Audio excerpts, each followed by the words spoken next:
Hi friends, आप सभी को मेरा नमस्कार। विजेता जीएस रिसर्च सेंटर में आप सभी का स्वागत है। आज हम पढ़ेंगे सिंधु घाटी सभ्यता के बारे में। कल सिंधु घाटी सभ्यता के बारे में कुछ जानकारी दे दिया गया है। आज हम सिंधु घाटी सभ्यता के बारे में। सिंधु घाटी सभ्यता जो है उसकी पहले जानेंगे। इससे भी प्रत्येक प्रतियोगी परीक्षाओं में क्वेश्चन बनता है। सिंधु घाटी सभ्यता से संबंधित प्रश्नों के बारे में आज समझेंगे। तो आज की प्रश्न है, सिंधु घाटी सभ्यता कौन सी सभ्यता थी? तो नगरीय सभ्यता थी। सिंधु घाटी सभ्यता नगरीय सभ्यता थी। समाज कैसा था सिंधु घाटी सभ्यता वाला? तो समाज था माता प्रधान, यानी मातृसत्तात्मक। इसमें माता प्रधान होती थी। उसके बाद है निवासी। सिंधु घाटी सभ्यता में जो लोग रहते थे वो कहाँ के निवासी थे? तो वो थे द्रविड़ और भूमध्य सागरीय निवासी थे। सिंधु घाटी सभ्यता का घर कैसा था? तो सिंधु घाटी के सभ्यता का जो घर बना होता था वो ग्रिड पद्धति पर बना होता था। सिंधु घाटी सभ्यता में प्रथा प्रचलित थी, पर्दा प्रथा और वैश्यावृत्ति। नेक्स्ट है, सिंधु घाटी सभ्यता मिठास के लिए क्या उपयोग करते थे? जैसे हम मिठास के लिए मिठाई उपयोग करते हैं, ठीक उसी प्रकार सिंधु घाटी सभ्यता के लोग मिठास के लिए शहद उपयोग करते थे, शहद खाते थे। नेक्स्ट है, सिंधु घाटी सभ्यता की प्रमुख फसल कौन सी थी? तो सिंधु घाटी सभ्यता की प्रमुख फसल थी गेहूं और जौ। फिर सिंधु घाटी सभ्यता के वस्त्र, तो वस्त्र में सूती और ऊनी वस्त्र इन लोगों के प्रमुख थे। सिंधु घाटी सभ्यता की लिपि कौन सी थी? तो भाव चित्रात्मक थी। भाव को चित्रित किया है, भाव चित्रात्मक लिपि थी। तो भाव चित्रात्मक लिपि कैसी होती थी? तो उसमें एक पंक्ति जो होती थी, एक पंक्ति जो होगी वो दाईं से बाईं ओर लिखी जाएगी, इधर से इधर, दाईं से बाईं ओर। लेकिन वैसे ही दूसरी पंक्ति यानी एक से अधिक पंक्ति, एक पंक्ति के लिए दाईं से बाईं ओर और एक से अधिक पंक्ति के लिए पहली पंक्ति दाईं से बाईं ओर और दूसरी पंक्ति बाईं से दाईं ओर लिखी जाती थी। ठीक। उसके बाद प्रश्न बनता है, सिंधु घाटी सभ्यता का मनोरंजन क्या था? तो सिंधु घाटी सभ्यता के लोग मनोरंजन के लिए शिकार करते थे, मछली पकड़ते थे, चौपड़ खेलते थे या पासा खेलते थे, पशु पक्षियों को आपस में लड़ाते थे। ठीक। सिंधु घाटी सभ्यता के देवता कौन है? तो सिंधु घाटी सभ्यता के जो प्रमुख देवता थे वो 3 मुख वाले पशुपतिनाथ के थे, जिनके चारों ओर हाथी, गैंडा, चीता और भैंसा लगे हुए होते थे। तो सिंधु घाटी सभ्यता के प्रमुख देवता कौन है? तो 3 मुख वाले पशुपतिनाथ। और इनके चारों ओर क्या था? हाथी, गैंडा, चीता और भैंसा। सिंधु घाटी सभ्यता में पूजन होती थी किस चीज की? तो पूजन होती थी धरती की। क्या किस रूप में पूजन होती थी? धरती की पूजा किया जाता था, लेकिन क्यों? तो उर्वरता की देवी को मानकर धरती की पूजन की जाती थी। उसके बाद वृक्ष पूजा होता था, शिव पूजा होता था, मातृ देवी की उपासना की जाती थी, कुबड़ वाले सांड की भी पूजा की जाती थी विशेष रूप से। और सिंधु घाटी सभ्यता की ही देन है स्वास्तिक चिन्ह। सिंधु घाटी सभ्यता की ही देन स्वास्तिक चिन्ह है, जो सूर्योपासना का अनुमान बताया जाता है। जैसे ये जो चिन्ह है स्वास्तिक, वो सिंधु घाटी सभ्यता की देन है।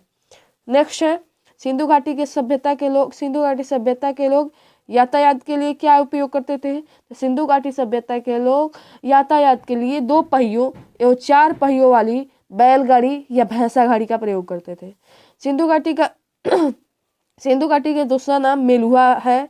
जो मेसोपोटामिया सभ्यता थी उसमें मेलुहा शब्द का अभिप्राय सिंधु सभ्यता से ही है, यानी कि मेसोपोटामिया सभ्यता में सिंधु घाटी सभ्यता को मेलुहा कहा जाता था। और इसमें 2 नदी प्रचलित थी।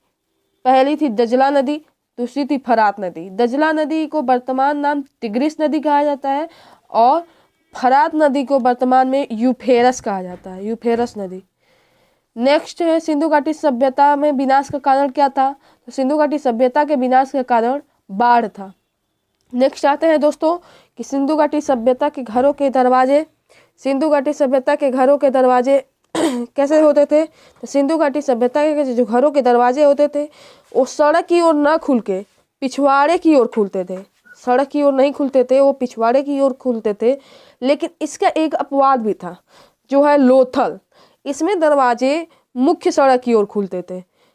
सामान्य तौर पर घरों के दरवाजे सड़क की ओर न खुल के पिछवाड़े की ओर खुलते थे, लेकिन इसका एक अपवाद लोथल है, जिसका दरवाजा मुख्य सड़क की ओर खुलता था, जो गुजरात राज्य में है और सिंधु घाटी का प्रमुख नगर है। सिंधु घाटी का प्रमुख नगर कौन सा है? तो लोथल सिंधु घाटी का प्रमुख नगर है। और सिंधु घाटी के दरवाजे कैसे खोलते थे, तो मुख्य सड़क की ओर खोलते थे। लेकिन सिंधु घाटी की सभ्यता में सामान्य तौर से घरों के दरवाजे कैसे होते थे, तो सड़क की ओर न खुल के पिछवाड़े की तरफ से खुलते थे। सिंधु घाटी सभ्यता के जो बर्तन होते थे वो काले रंग से डिजाइन किए हुए लाल मिट्टी के बर्तन होते थे। इसमें सिंधु घाटी सभ्यता के लोग काले रंग से डिजाइन करके लाल मिट्टी के बर्तन बनाते थे। उसके बाद आग में पकी हुई मिट्टी को टेराकोटा, जो ये पकाया जाता था, काले रंग से डिजाइन करके जो लाल मिट्टी के बर्तन बनाए जाते थे और उसको जब पका दिया जाता था उसे टेराकोटा कहा जाता था। जब पका के उसको प्रयोग किया जाता था उसे टेराकोटा कहा जाता था। सिंधु घाटी सभ्यता में माप तौल की इकाई 16 के अनुपात में थी। 16 के अनुपात में थी। सिंधु घाटी सभ्यता में चावल के साक्ष्य मिले। वो कहाँ मिले? जो चावल के साक्ष्य सिंधु घाटी सभ्यता के अंतर्गत चावल के जो साक्ष्य मिले वो लोथल में मिले। लोथल जो गुजरात राज्य में है और सिंधु घाटी का प्रमुख नगर है। नेक्स्ट है सिंधु घाटी सभ्यता में घोड़े के अवशेष कहाँ मिले? तो सिंधु घाटी सभ्यता के अंतर्गत घोड़े के जो अवशेष मिले वो सुरकोतदा, कालीबंगन एवं लोथल में मिले। सिंधु घाटी सभ्यता के अंतर्गत मिट्टी से बने हल का साक्ष्य मिला, जिसे वनमाली कहा जाता है। मिट्टी से बने हल का साक्ष्य मिला जिसे वनमाली कहा जाता है। किसके अंतर्गत? तो सिंधु घाटी सभ्यता के अंतर्गत। ये भी प्रश्न में आता है। नेक्स्ट आता है मृत्यु के बाद। सिंधु घाटी सभ्यता के अंतर्गत मृत्यु के बाद क्या किया जाता? सिंधु घाटी सभ्यता के अंतर्गत मृत्यु के बाद जलाने और गाड़ने दोनों प्रथाएं थी। जलाया जाता था मोहनजोदड़ो में और गाड़ा जाता था हड़प्पा में। मृत्यु के बाद सिंधु घाटी सभ्यता के अंतर्गत मृत्यु के बाद जलाने और गाड़ने की दोनों की सभ्यता थी। जलाने वाला काल मोहनजोदड़ो में होता था और गाड़ने का काल हड़प्पा में, यानी कि ये दोनों प्रथाएं प्रचलित थी। उम्मीद करती हूँ कि सिंधु घाटी सभ्यता से अंतर्गत पूछे जाने वाले सभी प्रश्नों को आप लोगों ने समझ लिया होगा। उम्मीद करती हूँ ये वीडियो आप लोगों को अच्छा लगा हो। अगर अच्छा लगा हो वीडियो तो लाइक करें, सब्सक्राइब करें और ज़्यादा से ज़्यादा शेयर करें। तब तक के लिए बहुत बहुत धन्यवाद।